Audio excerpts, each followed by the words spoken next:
Hi friends, I'm Kristen Rebelo. I run House of Rebelo with my partner here in Portland. We're a brand and design collective who uses the power of creative work to uplift mission-driven organizations, and that includes a lot of small businesses.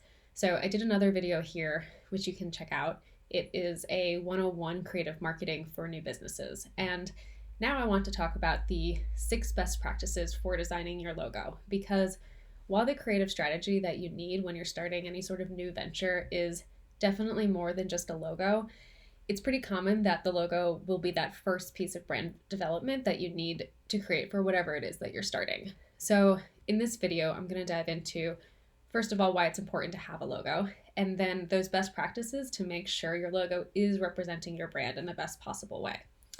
First of all, let me make it clear that yes, you're going to need a logo for any new business, organization, movement, or nonprofit that you're starting. A logo is the primary representation of your brand, and it's what will be most associated with you as an organization, at least visually to your audience. When you don't have a logo, it's going to be almost impossible to represent yourself in any real trusted way that establishes you as the leader in whatever your market is. So think about if you'll need a website or a Facebook page or business cards or promo materials. People just expect at this point that you'll have a logo. So as a creative director, I've been designing logos my entire career. I've also worked with a lot of existing logos on behalf of my clients. So I've developed a pretty good sense of what makes a good one in actual usage. So let's get into those best practices for if and when you're ready to create your own. Okay, so number 1, your logo should be unique. Never copy someone else's logo. Now that that's out of the way, your logo should also not be generic. So when I went to create our logo for Empowerment Central, imagine if I had done this. This is what I would consider a generic logo. It says really nothing visually about who we are as a brand or an organization. So number 2, your logo should be descriptive and representative of who you are. Now that you know not to be generic, think about what you do want to look like. So how can you use imagery, fonts, and color to really show who you are? So this is where we landed for Empowerment Central. This is a non-generic logo. It is descriptive to who we are as a platform of small businesses and educators, lighting a spark in the next generation and each other. And that shows in the logo versus a generic version. So number 3, your logo needs to be readable. You should be able to clearly read the organization name, and remember that sometimes your logo will be displayed at a really small size, so it needs to be readable at any size. And while, again, this is something so boring that we don't want to go in that direction, it's also possible that you could choose a font that is just so funky that you can't read it. So try to find a middle ground and ensure that your organization name is always really legible. Okay, number 4, this is my favorite. Your logo should be scalable. So in the creative industry, we have these 2 different file types. One is called a vector. That is a file that's an EPS, an SVG, for example. We also have image files. You're probably familiar with those. That is a JPEG or a PNG. So when you're creating your logo, you want the original art files to be created as vector files. Why this is because vector files you'll be able to blow up to any size, say to put on a 6-foot banner, and it'll look just as good as you originally intended at a small size. If you use an image file and you go to blow it up, it's going to look really pixelated, low resolution, and that's not a good way to represent your brand. So you always want to create vector logo files. How do you create vector logo files? The industry standard is Adobe Illustrator. That is behind a paywall. Good news is that because of the COVID-19 crisis, Adobe is offering a, I believe, free 2-month subscription.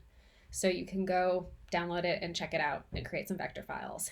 If Adobe isn't an option for you, there are other programs that exist. You just have to do a little bit of research and see what works for you. Okay. Number 5, your logo should be versatile. So one of my biggest pet peeves is when I only get one version of a logo from a client. and maybe that one version doesn't really fit in the application that I need it to.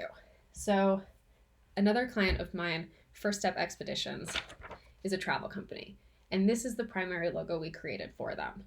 It is very much like a travel badge in that it's a circle, and this works really great on their t-shirts, a lot of signage and print materials. But I knew we'd also be doing a website, and that we would have to have a logo that reads in the tiny corner of a website, and that this wasn't really going to be readable at that size. So I also created a horizontal version where we're pulling the text out of the composition.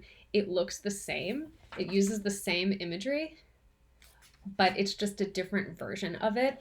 And that just makes sure that your designers, or whatever vendors you're working with, have the different types of logos they need. So it's going to look great in any situation. When it comes to versioning, I also, in a final logo package, will always create the full color version of the logo. I will do a version that's all black in case you need to print it in black and white. And I'll also do a version that's all white in case you want to put it over a photo or maybe a color background. And that really just makes a package that anyone's going to be able to use in any way your brand needs to be used. Okay, lastly, number 6, your logo should be consistent in usage. So I was in a conversation recently with someone who was designing a logo, and she had it narrowed down to, I think, 10 choices. They all looked completely different. And what she wanted to do was choose 3 of those that looked completely different and represent her brand with all 3 logos, just in different applications. Don't do this. This is not consistent branding. And consistent branding is what keeps your audience.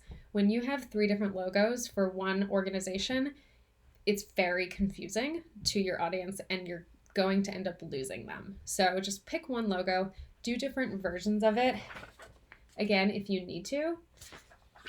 But other than that, just pick one and stick with it, because good branding is consistent branding.